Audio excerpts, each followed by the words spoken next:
नमस्कार मंडळी.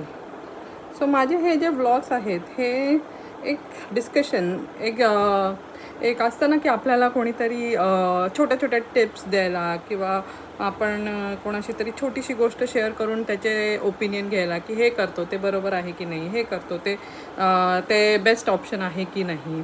सो ह्याच्यासाठी एक जनरल डिस्कशन्स म्हणून मी हे व्लॉग सुरू केलं. आता हे कशाबद्दल तर एव्हरीथिंग आपण डे इन टू डे लाईफमध्ये, आपल्या प्रेग्नन्सीमध्ये, पोस्टपार्टममध्ये, आपण जे जॉब करतो त्याच्यामध्ये. सो मी असा विचार केला की का नाही आपण स्वतः जे मला माहिती आहे ते शेअर करूया आणि जे काहीही त्याच्यावरती अजून बेस्ट तुम्हाला माहिती असेल तर मला नक्की ते तुम्ही कमेंटमध्ये सांगा. सो आजचा जो माझा एक क्विक डिस्कशन टॉपिक आहे तो आहे की पोस्टपार्टम. ओके, प्रेग्नन्सी तर थोडीशी इझी असते पण पोस्टपार्टम खूप चॅलेंजेस होतात. सो सर्वात मोठा चॅलेंज असतो तो breast feeding.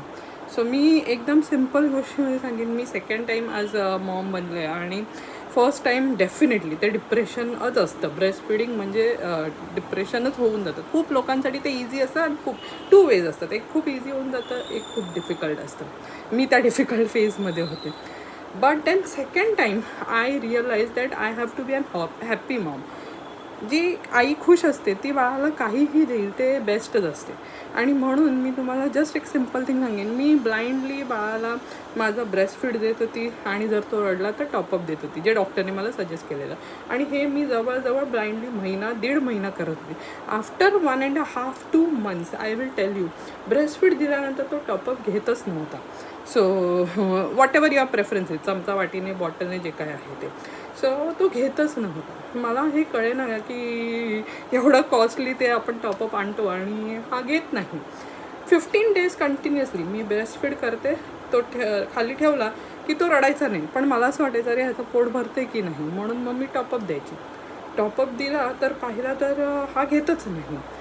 After certain days I realise की ब्रेस्ट फीडने त्याचं पोट भरतं आहे.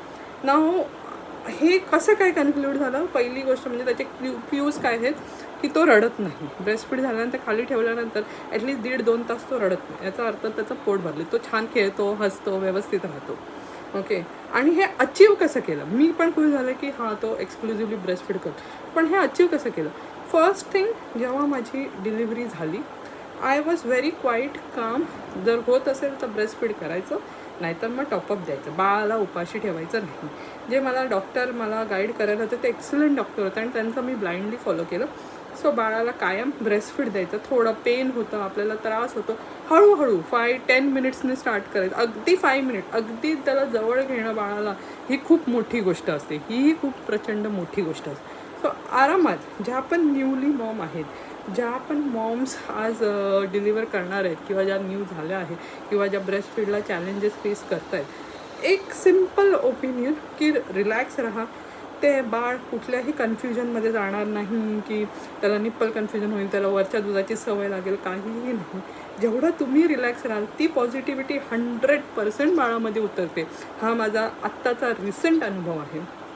आणि जेवढं रिलॅक्स राहाल, तुम्हाला जेवढं जमतं आहे, 5 मिनटापासून सुरुवात केली होती मी and now it is 20-25 minutes, 40 minutes. एकदम आरामात त्याला द्या. पहिले 5-6 दिवस तर लिटरली 5 मिनटं तुम्ही त्याला द्या, 10 मिनटं त्याला द्या. दिवसातून 2च वेळा, 3च वेळा, जसं जमेल तसं द्या. जसं जसं तुमची रिकव्हरी होते, whatever it is, VBAC or C section recovery जी तुमची होते, तसं तसं तुम्ही रिलॅक्सने ते वाढवा. मी हा पर्सनल एक्सपिरियन्स मी सांगते की आफ्टर 1.5-2 महिन्यानंतर ते बाळ पण आरामात कम्फर्टेबल होतं, आपणही कम्फर्टेबल होतो आणि आपलं फीडिंग खूप स्मूथ होतं. 2 महिन्यानंतरही, माझ्या पहिल्या मुलीच्या वेळेला 2 महिन्यानंतरही ते टॉपअप घेत होतं. I got steel my husband made me steel relaxed and comfortable. आणि ते अचीव झालं 4 महिन्यानंतर, 5 महिन्यानंतर. सो काम डाऊन. आपल्याला 1-1.5 वर्ष फीड करायचं आहे आणि आपल्याला बाळाला व्यवस्थित हेल्दी बनवायचं आहे. सो ब्रेस्ट फीडचा स्ट्रेस घेऊ नका. आरामात जसं जमेल तुम्हाला तसं करा. थँक्यू.